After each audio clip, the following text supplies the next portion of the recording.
Parliament seat పరిధిలోని assembly సీట్లన్నీ నాకు వదిలేయి అంటాడు. నేను పెట్టినోడు నేను చెప్పినోడికి అంటాడు. వాళ్ళు ఏమంటారు, ఇతను గెలిచాడంటే మా అందరి వల్ల కదా, ఇవాళ పార్టీ నియోజకవర్గంలో ఓడిన ఇతను గెలిచాడంటే మా అందరి వల్ల కదా, కొత్త వాళ్ళని తెస్తానంటాడు ఏంటి ఇతను, ఎన్నాళ్ళ నుంచి మేము పార్టీని నమ్ముకుంటే అంటారు వాళ్ళు. వాళ్ళు ఏం పోనీ ఆషామాషి వాళ్ళ. చంద్రబాబు నాయుడుకి ఆ రోజున 10 సంవత్సరాల పాటు పవర్లో లేనప్పుడు కార్యక్రమాలు నడిపినోడు బుద్ధ వెంకన్న. ఒక జలదీక్ష అనే పదాన్ని పెట్టినోడు అతనే. ప్రకాశం బ్యారేజీ దిగ్బంధం ఇది పోతిరెడ్డిపాడుకు వ్యతిరేకంగా చేయించింది. మన ఇప్పుడు కనకదుర్గ ఫ్లైఓవర్ ఉంది కదా, ఆ ఉద్యమం చేసినోడు అతను. అలాంటి యాక్టివిటీస్ ఏదో ఒకటి ఆలోచించి లోకేష్తో మాట్లాడుకున్న, చంద్రబాబుతో మాట్లాడుకున్న తెచ్చుకున్నాడు అతను.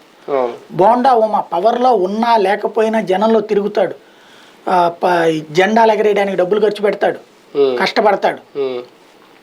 అవన్నీ నాని ఏం డబ్బులు ఇడిగా, వాళ్ళ సొంత డబ్బులతోనే కష్టపడుతున్నారు కదా.